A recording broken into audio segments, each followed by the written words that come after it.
তমাল তীক্ষ্ণ দৃষ্টিতে পরখ করল মেয়েটাকে।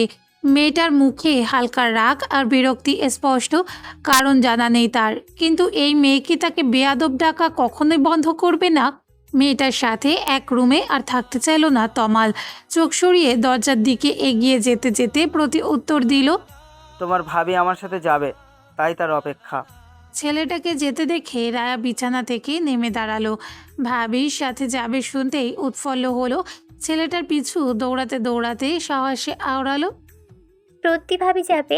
তাহলে আমিও যাব। অনেক দিন কোথাও যাই না, ভাবিকে বলবো নিয়ে যেতে। তমালে নিজের কপাল চাপড়াতে ইচ্ছে হলো। সে এই মেয়ের থেকে দূরে পালাতে চায়, আর মেয়ে প্রতিবার তার পিছু চলে আসে। এখন তার পেছনে কেন দৌড়ে আসতে হবে তাও মানা যায়, কিন্তু এখন কেন যেতে হবে তাদের বাড়ি? আত্মীয় মানুষের কি মুখের ওপর বলা যায় যে না তুমি যেও না আমার সাথে? তবুও লজ্জা ফেলে ছোট করে আওড়ালো, নিশ্চয়ই তোমার কলেজ আছে, বন্ধ দিলে তোমার ভাই রাগ করবে, তুমি বরং ছুটির সময় যেও। রায়া ততক্ষণে ছেলেটার পাশে চলে এসেছে। মুখের হাসি প্রসারিত করে বলল, না, আমি আজই ভাবির সাথে যাব। ভাইয়া কিছুই বলবে না, আমি বললে সব মেনে নাই। তমালের বোধ হয় বলতে ইচ্ছে হলো, তাহলে নিজের ভাইদের বলতে পারো না, ভাইয়া ছেলেটা নিষ্পাপ, আমার দিকে চোখ দেয় না, তুমি তার দিকে অমন খেয়ে ফেলা দৃষ্টি দিও না, ছেলেটা ভয় পায় তো। কিছুই বলা হলো না তমালের। হতাশ হয়ে কেবল চুপচাপ হেঁটে চলল নিচের দিকে। ডাইনিং পর্যন্ত আসতেই দেখলো রুদ্ধ অদ্রিজা ব্যতীত সকলেই উপস্থিত। তমালের কেমন অস্বস্তি হলো। সেই অস্বস্তি আরও বাড়ল যখন তার পাশে রায়াকে দেখে রোনাককে গোল গোল চোখ করে তাকাতে দেখলো তার পানে। যখন সে বসার পর প্রিয়তা এসে খাবার সার্ভ করে দিল, আর তা দেখে রোনাকের দৃষ্টি আরও সুচালো হয়ে উঠল। তমাল আর এইসব তোয়াক্কা করলো না। দীর্ঘশ্বাস ফেলে বসে পড়ল খেতে। যার যা ভাবার ভাবুক, যেমন দৃষ্টি দেওয়ার দিক, সে আর ধ্যান দিবে না এসবে। সবগুলো পাগল, আর এখন তাকেও পাগল বানাচ্ছে। রুদ্ধর গাড়িটা এসে মেঘমহলের সামনে স্থির হতে ঈশানী নেমে দৌড়ে চলে গেল ভেতরে। একদিন দূরে থাকাতেই মনে হচ্ছে কতদিন আসে না এখানে। এমনটা বোধ হয় সব মেয়েদের ক্ষেত্রেই হয়। ঈশানী নেমে গেলেও অদ্রিজা তখনও স্থির বসে। রুদ্ধ হাসি মুখে বউয়ের পানে তাকাতেই অদ্রিজা ধীর স্থির কণ্ঠে বলে উঠল, আজ কিন্তু আমি আব্বুকে দেখতে ও বাড়ি যাব, সে কথা মনে আছে তো আপনার? বউ বাপের বাড়ি যাবে শুনতেই হাসিটা ফিকে হয়ে এলো রুদ্ধর। মেয়েটা আগেই বলেছিল বিয়ের ঝামেলা শেষ হতেই বাপের বাড়ি যাবে ভাইয়ের সাথেই। সেদিন যেভাবে বলে ফিরিয়ে নিয়ে আসছিল মেয়েটাকে, তাই আজ বারণ করার সাহস হলো না। তবে মুখ গোমরা করে বলে উঠল, আছে। আপনিও ভুলে যাবেন না, শুধুমাত্র একটা রাতে থাকতে পারবেন সেখানে। অদ্রিজা কিঞ্চিত হাসলো। এখনও সে যেতেই পারল না, আর এই লোক তাকে ফিরে আসার হুমকি দিচ্ছে। অনুমতি পেতেই সে নেমে যেতে চাইল। রুদ্ধ হাত ধরে বাধা দিল। হাতটা টেনে নিয়ে তাতে একটা শুকনো চুমু খেয়ে শান্ত স্বরে আওড়ালো, সাবধানে থেকো, ব্যস্ত না থাকলে আমিও যেতাম, তবে কাল গিয়ে নিয়ে আসবো, কেমন? এখন যাও। মাথা নেড়ে সম্মতি জানাতেই রুদ্ধ বউয়ের হাতখানা ছেড়ে দিল। অদ্রিজা চলে গেল ভেতরে, আর রুদ্ধ গাড়ি ঘুরিয়ে ছুটে চলল নিজের কাজের উদ্দেশ্যে। অদ্রিজারা বাড়ি ফিরতে ফিরতে এ বাড়ি সকলেরই খাওয়া শেষ। রোনাক ওরাও অনেক আগেই বেরিয়ে গেছে কাজে। তমাল যখনই জানলো বোন বাসায় ফিরেছে, তখনই বোনের নিকট গিয়ে বাড়ি ফেরার জন্য জোরাজোরি শুরু করলো। অদ্রিজাও মেনে নিয়ে শাশুড়িকে বলে পুনরায় তৈরি হয়ে নিল। মাত্র একটা দিন থাকবে, তাই দ্রুত যাওয়াই ভালো। মেয়েটা তৈরি হয়ে নিচ পর্যন্ত এলো। সবাইকে বিদায় জানাবে এমন মুহূর্তে রায়া দৌড়ে এলো। মেয়েটাও তৈরি। অদ্রিজা খানিকটা অবাক হলো। তখনই রায়া বায়না জুড়ে দিল তার সাথে যেতে চায়। তমাল মেয়েটার পাগলামো দেখে পুনরায় হতাশ হলো। অদ্রিজা না করলো না ননদকে, নিশ্চয়ই তার সাথে গেলে কেউ কিছু বলবে না। নূর বেগমও মেয়েকে বাধা দিলেন না। অনুমতি পেতেই অদ্রিজা ভাই আর ননদকে নিয়ে রওনা হলো বাপের বাড়ির উদ্দেশ্যে। রুদ্ধ বউয়ের জন্য বাড়ির ড্রাইভারও রেখে গিয়েছিল, তাই নিজেদের গাড়িতে চড়েই যেতে হলো তাদের। সময় আরেকটু গড়াতেই এসে পৌঁছলো বাড়ির দোরগোড়ায়। অদ্রিজা গাড়ি থেকে নেমে এসে দাঁড়ালো। তমাল গাড়ি থেকে ব্যাগ নিয়ে ভেতরের দিকে অগ্রসর হতেই অদ্রিজা ডেকে উঠল। ভাইয়া। তমাল থেমে প্রশ্নাত্মক দৃষ্টিতে তাকালো বোনের পানে। ভাইকে তাকাতে দেখে অদ্রিজা আমতা আমতা করে বলে উঠল, বলছিলাম কি, তুমি আব্বুকে কিছু বলো না। তমাল বুঝতে না পেরে শুধালো, কোন বিষয়ে? সেদিনের ব্যাপারে, মানে আপুর বিয়ের দিনের ঘটনা, ওই ছেলেগুলোর ব্যাপারে জানলে আব্বুর খারাপ লাগতে পারে। যদি জানতে পারে তাদের দেখেছি যারা আমার সাথে। আর বলতে পারল না অদ্রিজা। ওসব কথা স্মরণ হলেই তার কেমন লাগে। তমাল বুঝলো বোনের কথা। সে কি এতই বোকা যে এই অবস্থায় বাবাকে সত্যিটা বলে দিবে?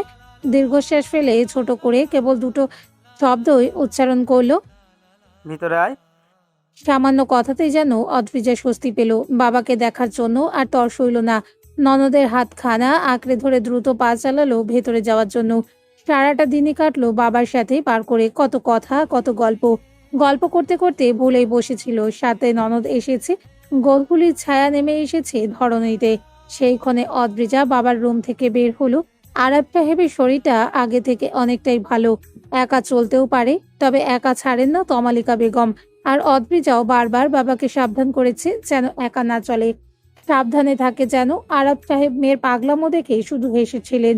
বাড়িতে কিছু যা জিনিস প্রয়োজন, কাছাকাছি একটা মুদির দোকান আছে, সেখানে গেলেই পাওয়া যায়। অদ্রিজা ভেবে দেখলো সে নিজেই রায়াকে নিয়ে কিনে আনুক। তাহলে মেয়েটার একটু ঘোরাও হয়ে যাবে আর তার প্রয়োজনীয় জিনিসও কেনা হবে। সেই ভেবে এগিয়ে গেল ননদকে ডাকতে। মেয়েটাকে একবার বলতেই রাজি। ননদ রাজি হতেই অদ্রিজা এগিয়ে গেল ভাইয়ের নিকট। দরজা নক করে ডেকে উঠল। ভাইয়া। রুমের ভেতর তমাল বসেছিল। বোনের ডাক শুনেই সাড়া দিয়ে বলল। ভিতরে এসে বল, কি বলবি? অদ্রিজা ভেতরে কয়েক পা এগিয়ে গিয়ে আওড়ালো। কিছু জিনিস কিনতে যাওয়ার ছিল, আমার সাথে একটু আসবে? আমাদের বলতে বোন কাকে বুঝিয়েছে তা বুঝতে বাকি নেই তমালের। সে মোটেও চায় না ও মেয়ের সাথে কোথাও যেতে। চটজলদি বলে উঠল। তোরা থাক, কি লাগবে বল, আমি এনে দিচ্ছি। অদ্রিজার বোধহয় আজও কারোর মুখের ওপর শক্ত কণ্ঠে কিছু বলে দেওয়ার সাহস হয়নি। যেমন এখনো চাইলেই বলতে সক্ষম হতো যে ভাইয়া আমরা ঘুরতে যেতে চাই, তুমি সাথে নিয়ে যাবে। কেবল মুখটায় আধার ভর করলো। তবে রায়া মোটেও সহজে মেনে নেওয়ার মতো মেয়ে নয়।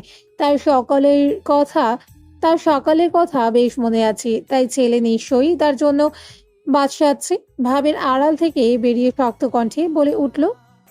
আমরা দুজনে যাব। আমি ঘুরতে যেতে চাই।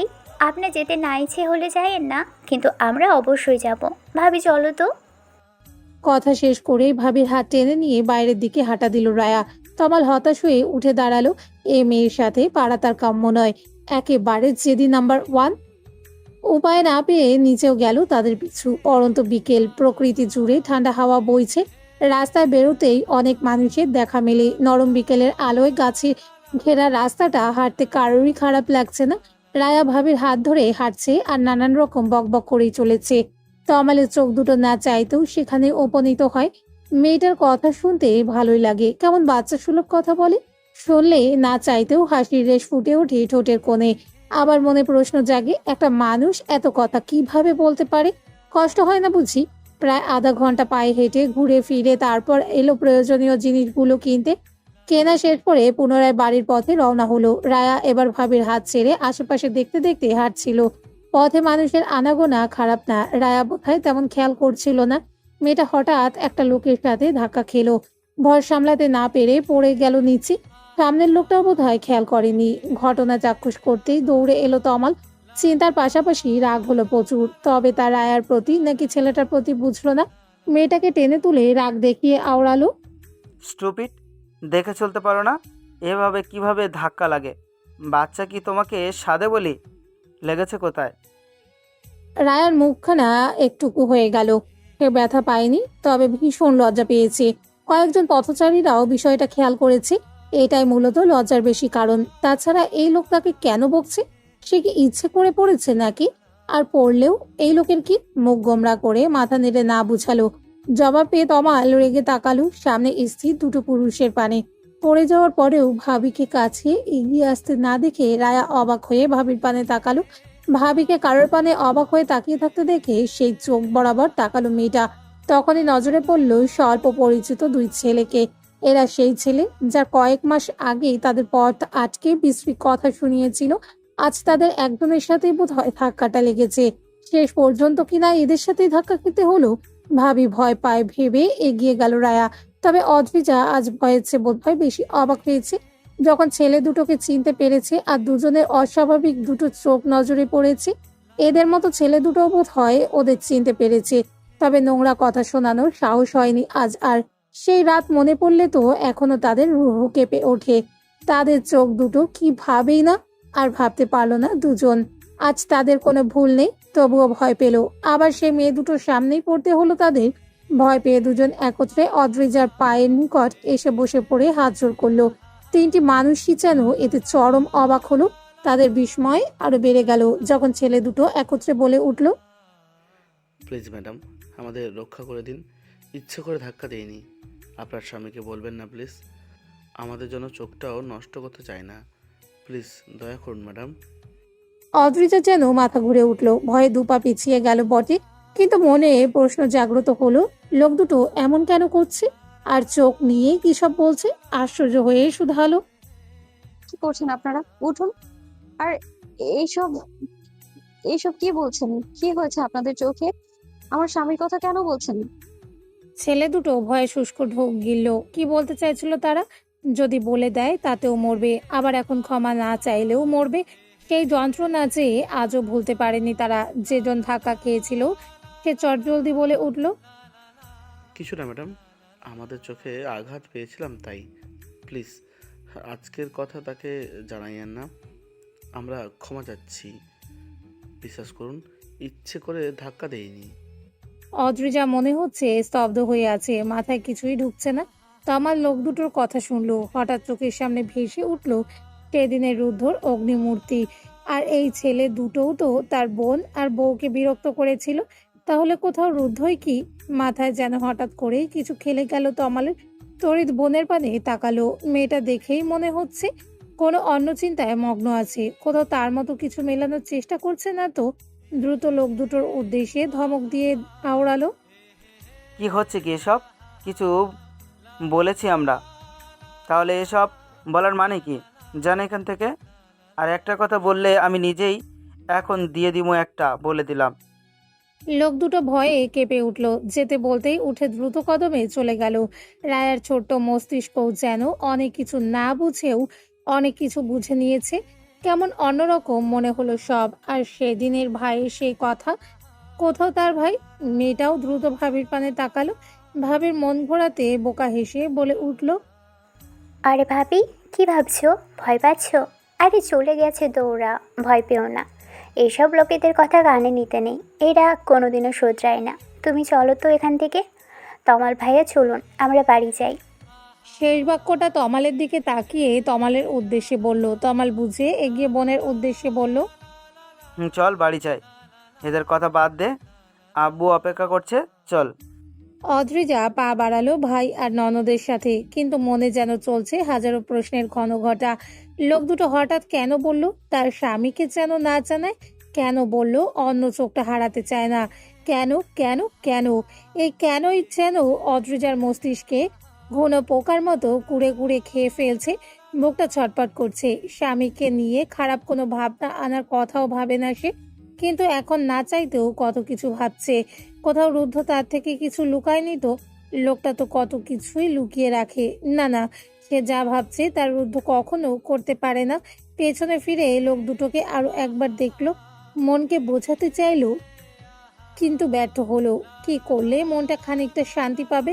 রুদ্ধকে জিজ্ঞেস করবে, কোথাও মিলবে তার জবাবগুলো। তাহলে কি সত্যিই রুদ্ধ তার ভাবনাতীত কিছু করেছে? কিন্তু এটা কিভাবে সম্ভব?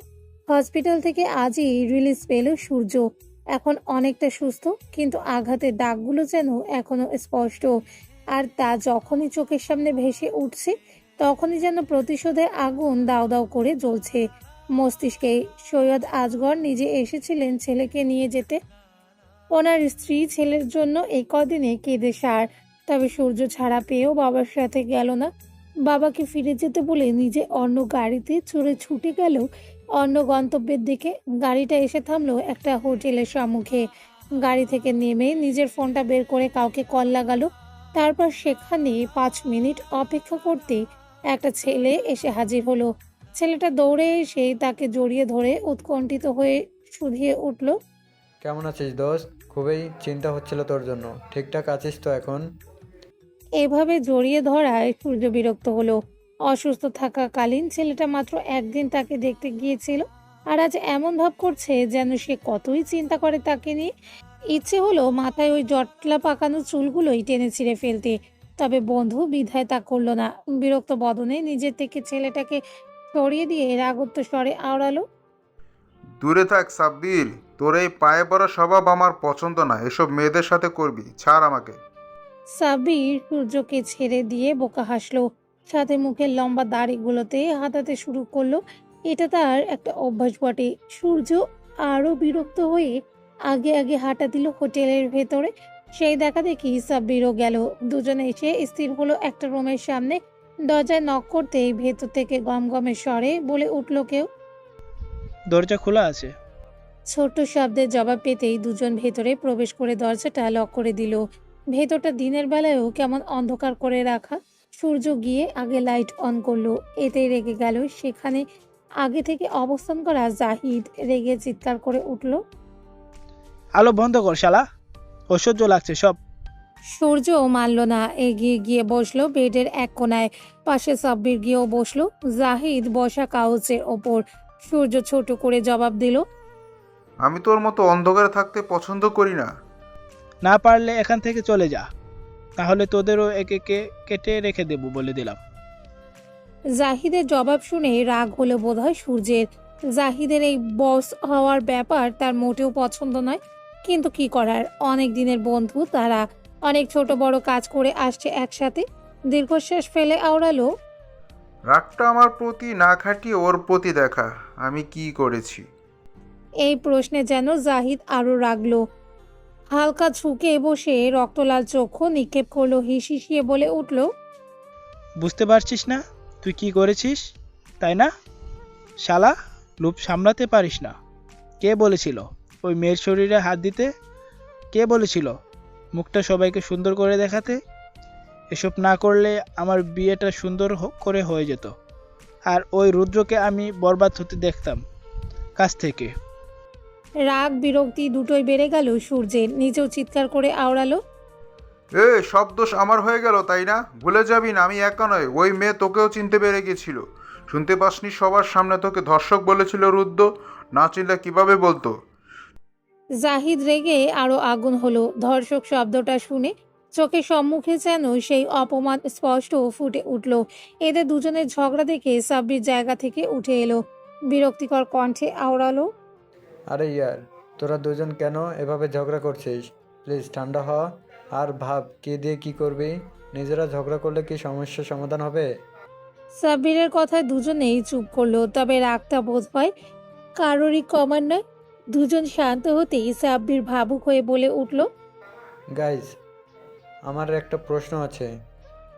বাকি দুজন প্রশ্নাত্মক দৃষ্টিতে তাকাতেই সাব্বির পুনরায় বলে উঠল, এই মেয়ের আমাদের দেখলে চিনতে পারা স্বাভাবিক, কারণ আমরা তার সামনে গিয়েছিলাম, কিন্তু জাহিদকে কিভাবে চিনলো? না মানে জাহিদ তো অন্ধকারে বসে কেবল দুটো লেকচারাই দিয়েছিল, তাহলে তাকে চেনা কিভাবে সম্ভব?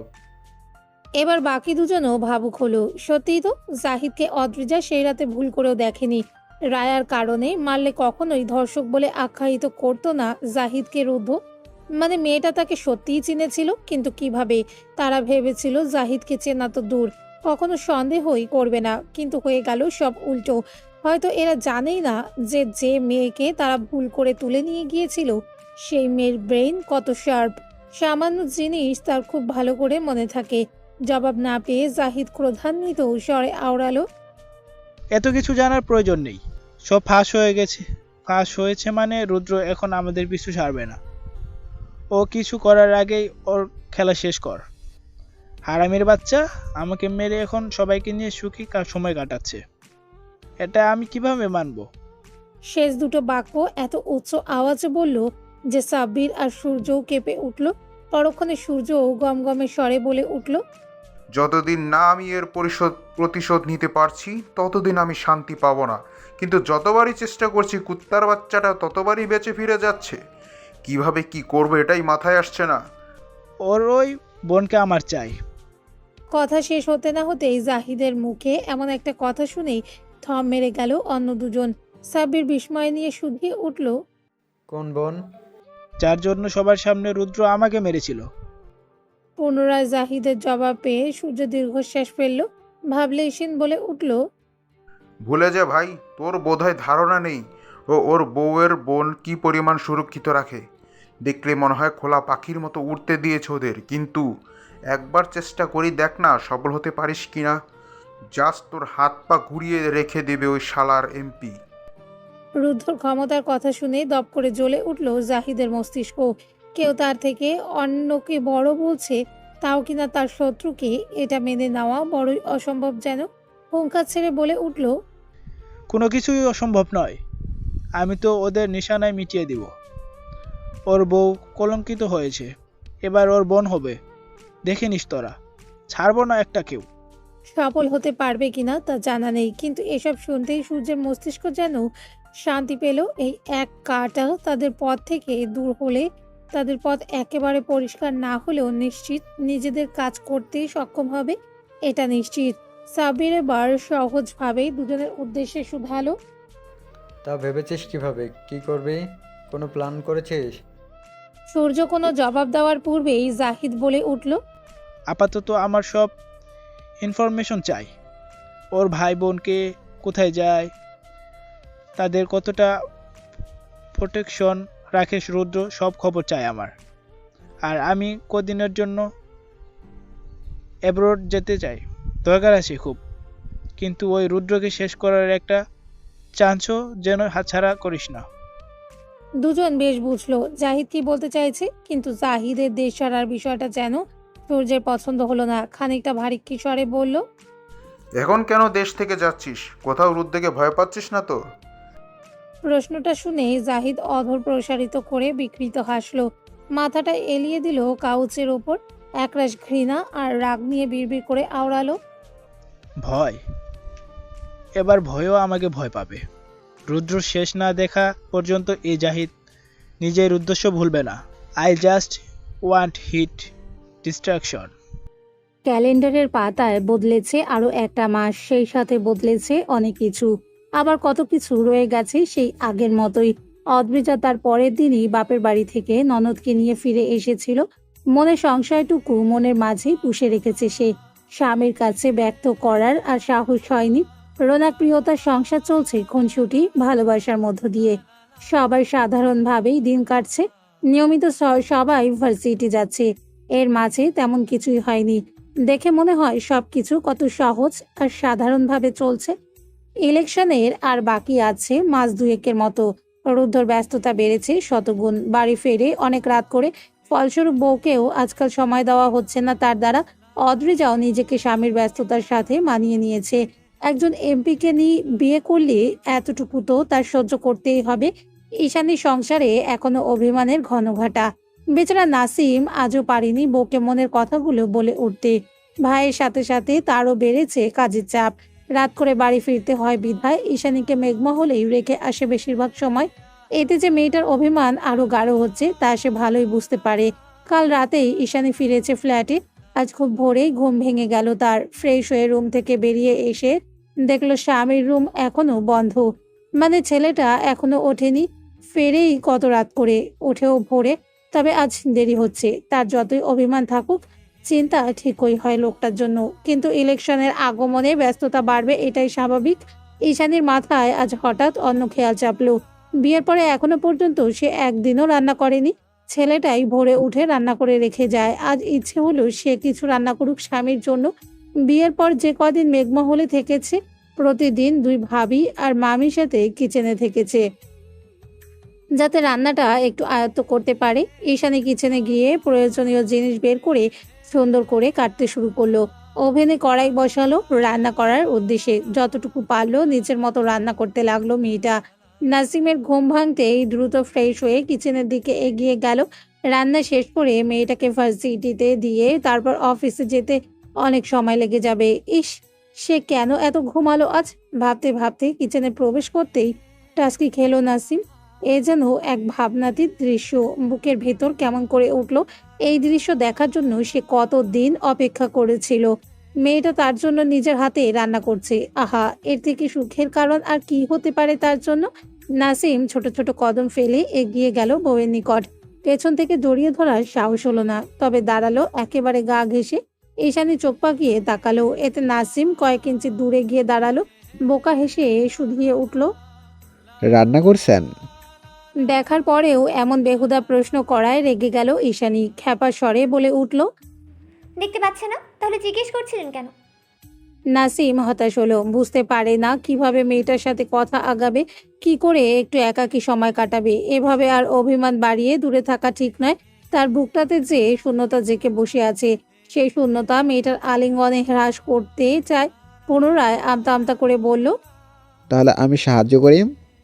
না, আমি করতে চাই সব। প্রায় হয়ে এসেছে, আপনি যান, তৈরি হয়ে নিন। এবার কথাগুলো নম্র স্বরেই বলল ঈশানী। নাসিমের মনে হলো মেয়েটা তার স্ত্রী হওয়ার দায়িত্ব পালন করছে। প্রতিটি সংসারের মতো মেয়েটাও সকালে উঠে রান্না শেষ করে দ্রুত তার খাওয়ার ব্যবস্থা করে তাকে কাজে পাঠানোর পায়তারা করছে। কিন্তু মেয়েটার এসবে কোনো অভ্যেসই নেই, ছিলও না কখনো। কিন্তু চেষ্টা দেখে মনে শান্তি মিলছে তার। আচ্ছা, তার কি মেয়েটাকে সাহায্য করার জন্য একটা মানুষ রেখে দেওয়া প্রয়োজন? সেসব পরে দেখা যাবে। আপাতত সে এই দিনগুলি উপভোগ করতে চায়। ভেবে মুচকি হেসে সেখান থেকে চলে গেল নাসিম। সময় পেরোতেই রান্না শেষ হলো। ঈশানী সবকিছু সুন্দর করে গুছিয়ে রাখলো টেবিলে। নাসিম তৈরি হয়ে আসতেই দুজন একসাথে খেতে বসলো। ঈশানী খাবার বেড়ে দিয়ে নিজের পাতেও বেড়ে নিয়ে চুপচাপ বসে রইল উৎসুক হয়ে। ইচ্ছে জাগলো তার প্রথম রান্না করা খাবার খেয়ে ছেলেটার কি রিয়াকশন হয় তা দেখার। নাসিম ভাত মেখে খাবার মুখে পুরল। মুখের রিয়াকশন স্বাভাবিক। ছেলেটা ধীরে সুস্থে খেতে ব্যস্ত। ঈশানীর স্বামীর মুখ দেখে কিছুই বুঝলো না। মেয়েটার যেন আর তর্স হইল না। উচ্ছ্বসিত স্বরে শুধালো। কেমন হয়েছে রাটা? নাসিম চোখ ছোট করে তাকালো বউয়ের পানে। প্রথম রান্না হিসেবে খারাপ নয়, তবে অতটা ভালোও নয়। সে তো মেয়েটা প্রথম রান্না করেছে বিধায় চুপচাপ খেয়ে নিচ্ছে। সে এতে ঠিকই খুশি, তবে মেয়েটাকে খুশি করতে সক্ষম হলো না। মুখ ফসকে সত্যিটাই বলে উঠল। খারাপ না, তবে লবণ একটু বেশি হয়েছে। হলুদ খানিকটা কম হলে ভালো। আর বলতে পারলো না নাসিম। বউয়ের পানে চোখ পড়তেই বউর রাগান্বিত দৃষ্টি দেখে থেমে গেল মেয়েটা। মুখ ভোতা করে চোখ পাকিয়ে তাকিয়ে আছে। নাসিম বুঝলো না সে কি এমন বলে ফেলেছে যে মেয়েটা রেগে গেল। তাহলে কি তার মিথ্যা বলা উচিত ছিল? ইস, আবার ভুল হয়ে গেল। বোকা হেসে কিছু বলতে চাইলো, তখনই ঈশানী উঠে ধপ পা ফেলে রুমের ভেতর চলে গেল। নাসিম হতাশ হলো। তার বোধ হয় এবার অন্য দুই ভাই না, শুধু বড় ভাইয়ের থেকে পরামর্শ নেওয়া উচিত। তার ভাইটা ভাবিকে কিভাবে সামলায়। ভাবি কত শান্ত, কখনো তো দেখে না ভাইয়ের উপর রেগে যেতে। আর এই মেয়েকে দেখো, সে যাই করে তাতেই রেগে যায়।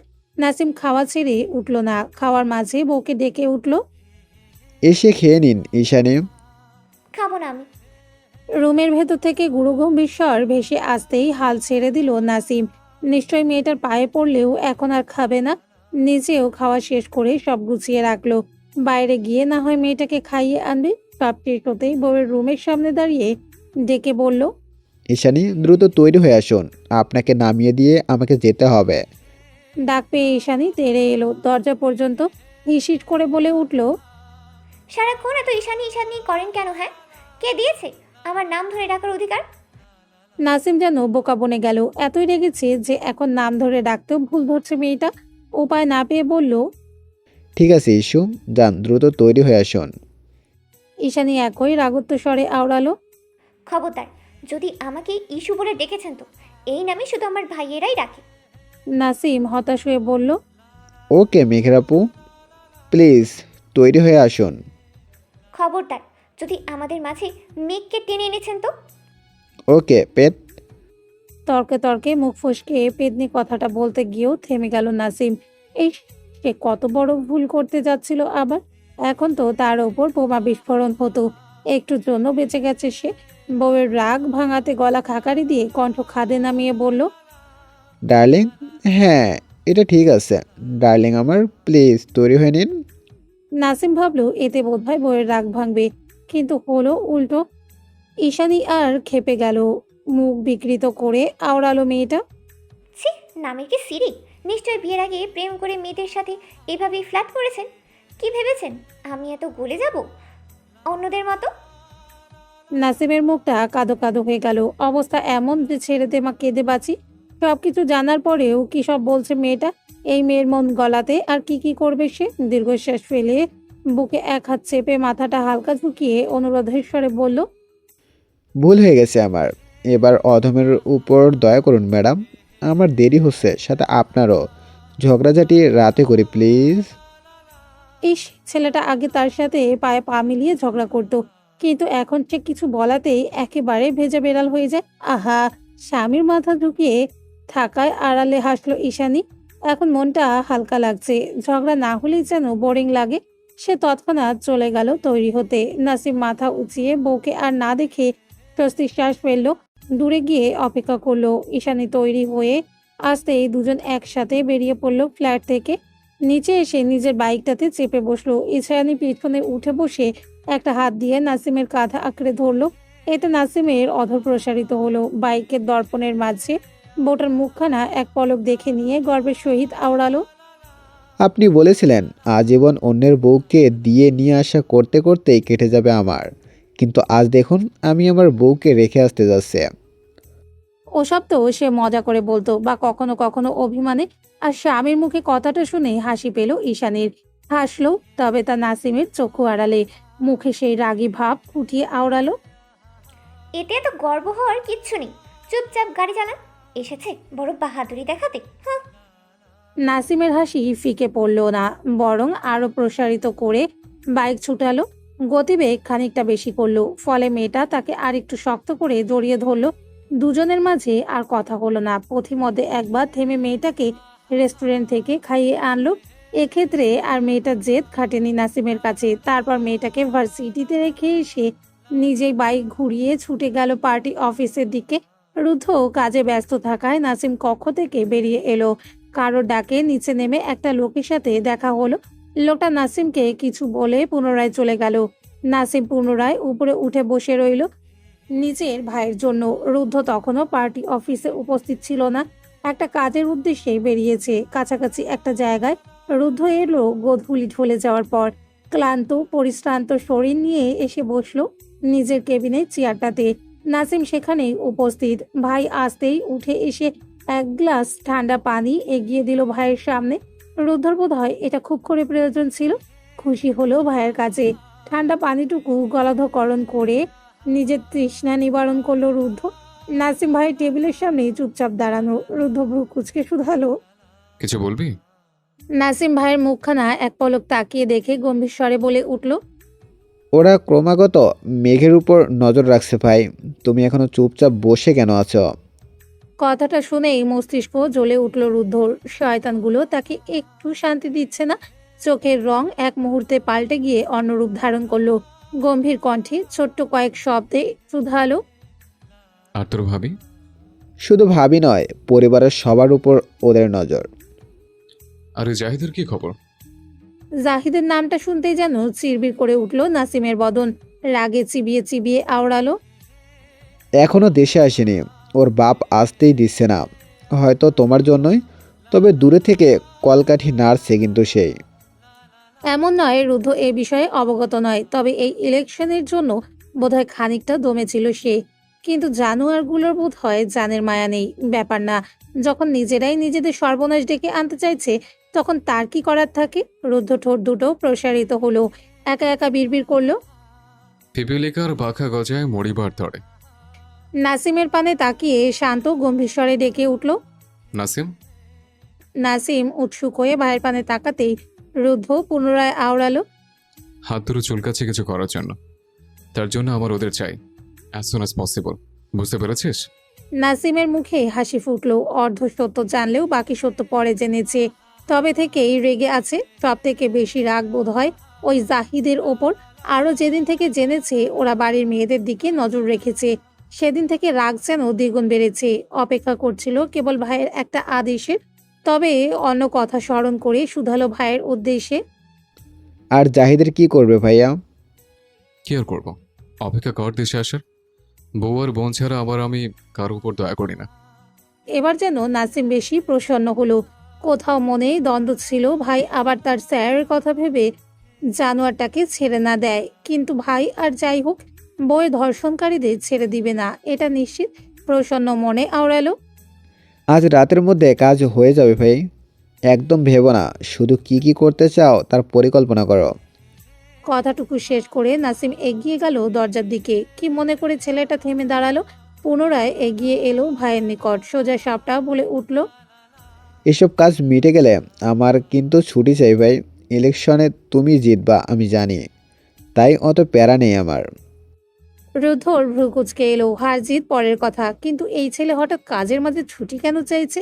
বুঝতে না পেরে এক ভ্রু উঁচিয়ে ভারী কিশোরে শুধালো। ছুটি কেন প্রয়োজন?